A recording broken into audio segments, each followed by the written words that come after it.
박진석은 이 집에서 숨쉬는 공기까지도 더는 믿을 수가 없다라고 중얼거린 순간이었다. 박진석은 조용히 움직였다. 목소리를 높이지도 고성이에게 대놓고 따져 묻지도 않았다. 대신 사람을 붙였다. 집 앞, 회사 앞, 모임 자리, 심지어 고성이가 자주 들르는 병원과 미용실까지. 누가 봐도 과잉일 만큼 촘촘한 감시였지만 박진석에게는 그게 유일한 안전장치였다. 고성이가 어떤 여자였는지 모르고 헛개비로 살아왔다는 사실에 피가 거꾸로 솟을 것 같았다. 이제는 직접 확인해야 했다. 비서실장. 보고는 매일.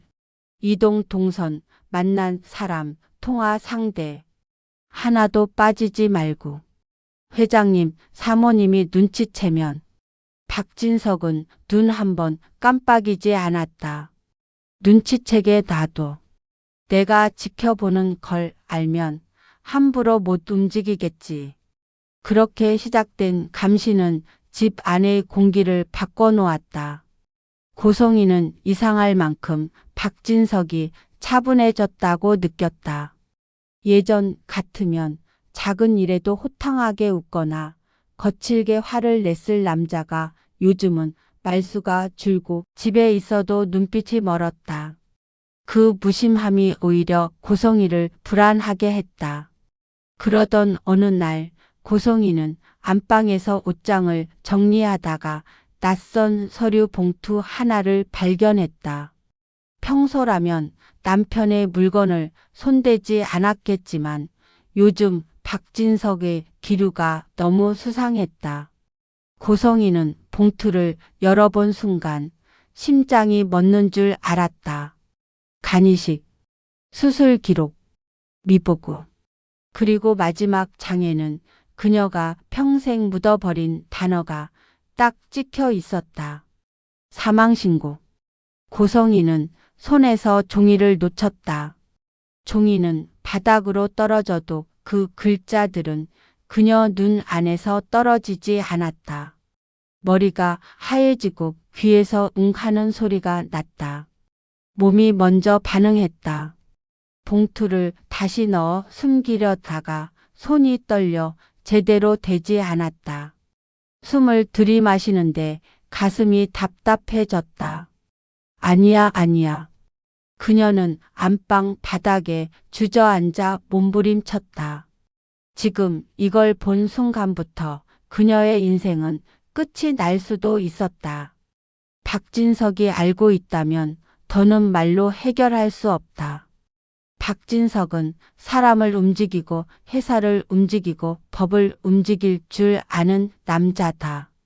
고성이가 택할 수 있는 길은 두 개뿐이었다. 도망치거나 더 큰 거짓말로 덮거나. 그런데 도망은 쉽지 않았다. 박진석이 사람을 붙인 걸 고성이도 감으로 알았다. 누군가의 시선이 따라 붙는 느낌. 한두 번이 아니라 매번이었다. 눈을 돌리면 어딘가에서 자신을 보는 기운이 있었다. 고성이는 이를 악물었다. 눈물은 나오지 않았다. 오히려 입꼬리가 비틀렸다. 그래. 나 혼자 죽을 순 없어. 나만 끝나게 둘 순 없지. 그녀의 머릿속에 가장 먼저 떠오른 이름은 지은호가 아니라 박영라였다. 자신이 애지중지 키운 딸, 재벌가 며느리라는 확실한 자리로 올려놓고 싶은 딸. 하지만 그 딸이 요즘 너무 낯설었다. 박영란은 더 이상 엄마가 정해준 길로만 걷지 않았다. 오히려 반대로 걸었다. 고성이가 수십 번 맞선을 들이밀 때마다 영란은 조용히 거절했다. 그리고 어느 순간부터는 내 인생은 내가 정해라고 말하기 시작했다. 그 말이 고성이에게는 배신처럼 들렸다. 영란은 웹툰 작가로 자리 잡았다. 처음엔 단순한 취미로 시작한 듯 했지만 이젠 달랐다. 연재는 상위권을 유지했고 계약 얘기까지 나왔다. 사람들은 그녀의 이름을 작가로 부르기 시작했다.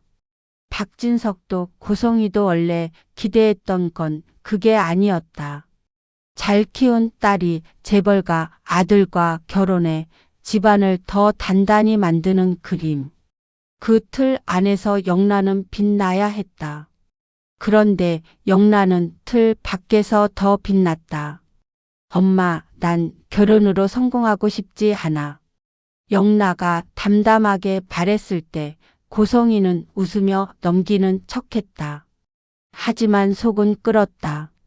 그 말은 엄마의 방식을 부정하는 말이었고 고성이의 인생 전체를 부정하는 말처럼 들렸다.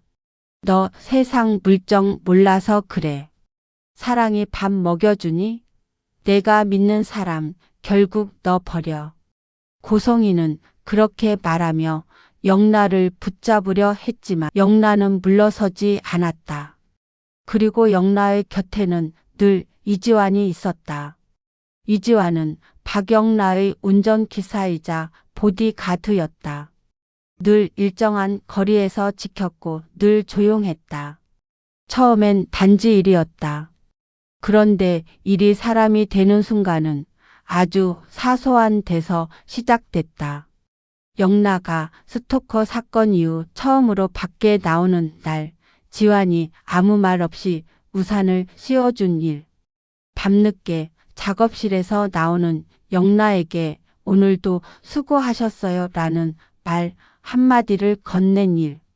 그리고 영라가 불안해 잠 못 드는 날, 문 밖에서 잠들지 못하고 기다려준 일. 영라는 그 무심한 배려에 조금씩 마음을 열었다.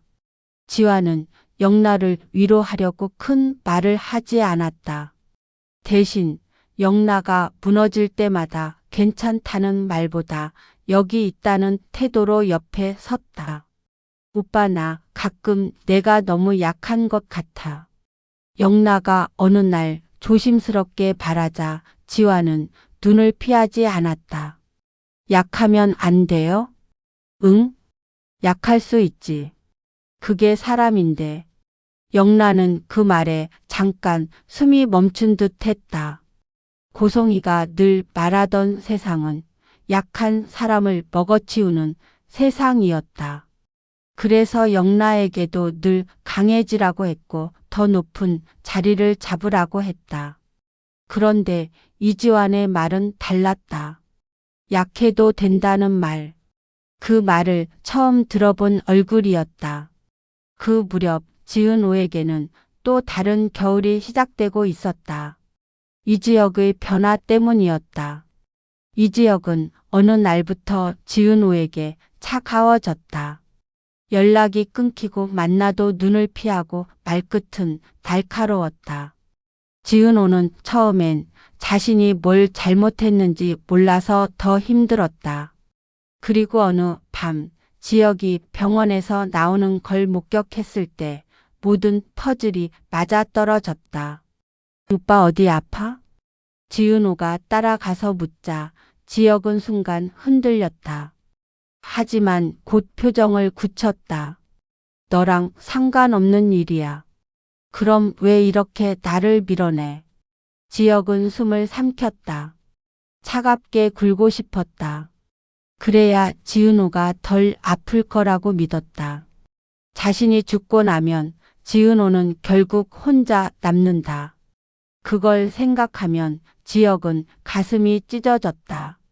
그래서 차갑게 더 차갑게 굴었다. 지은호, 나 이제 너랑 이런 거 못해. 그 말이 칼처럼 꽂혔다. 지은호의 눈이 젖었다. 이유를 말해. 아니면 나 진짜 못 버텨. 지역은 잠깐 눈을 감았다. 그리고 낮게 말했다. 내가 오래 못 산대. 지은호는 숨이 멎었다. 세상이 순간 멈춘 느낌이었다. 심장 이식 아니면. 그 말이 끝나기도 전에 지은호는 지역의 손을 잡았다. 그럼 더 붙잡아야지. 왜 놓으려고 해? 왜 혼자 견디려고 해? 지혁은 손을 빼려다 실패했다. 지은호의 손은 너무 단단했다. 그 단단함이 지혁을 더 무너뜨렸다. 지혁은 고개를 돌렸다. 내가 죽고 나면 내가 힘들어할까 봐 그래. 나 혼자 남겨지는 게 무서운 게 아니라. 지은호는 울먹이며 말했다. 오빠가 없는 게 무서워. 그 고백 앞에서 지혁은 더 이상 차갑게 굴 수 없었다. 하지만 차갑게 굴지 않으면 지은호를 지켜낼 자신이 없었다. 고성희와 박진석의 전쟁 속에서 지은호는 가장 약한 고리가 될 수도 있었다. 지혁은 그걸 알고 있었다. 그래서 사랑이 더 위험했다. 그리고 그 위험은 이미 움직이고 있었다. 박진석의 감시 보고서는 매일 그의 책상 위에 올라갔다. 고성희가 누구를 만나는지, 어떤 통화를 하는지, 어느 길로 돌아오는지. 박진석은 그 기록을 보며 얼굴이 점점 굳어갔다. 결론은 하나였다. 고성희는 지금도 뭔가를 꾸미고 있다. 그리고 그 뭔가는 자신이 진실을 알게 된 이후 더 빨라지고 있었다. 박진석은 조용히 마지막 문장을 읽었다. 사모님, 지은호 주변 동선 확인 시도. 그 순간 박진석의 눈빛이 바뀌었다. 결국 지은호로 가는군. 그의 배신감이 분노로 완전히 넘어갔다. 그리고 분노는 언제나 행동을 부른다. 한편 박영란은 늦은 밤 지환과 함께 집으로 돌아오다 문득 멈춰섰다. 겨울 바람이 차가웠다. 영란은 지환을 바라보며 조용히 말했다. 오빠, 내 인생을 살 거야. 지환은 잠깐 생각하다 대답했다. 영라, 세상을 펼쳐봐. 그 말에 영라의 눈이 젖었다. 성공한 웹툰 작가라는 타이틀보다 그 말이 더 큰 위로였다. 영란은 조심스럽게 지환의 손을 잡았다. 지환이 놀라서 숨을 들이마셨지만 손을 빼지 않았다. 오히려 더 단단히 잡았다. 그 순간 영란은 알았다. 엄마의 기대를 저버리는 게 추락이 아니라 자기 인생을 찾는 상승이라는 걸. 그리고 바로 그때 고성희는 안방에서 서류를 찢듯 움켜쥐고 혼잣말을 했다. 그래, 다들 날 버리겠다는 거지. 고성희의 눈동자가 서늘하게 빛났다. 그럼 내가 먼저 움직여야지. 누군가를 살리기 위해서가 아니라 자기 자신을 살리기 위해.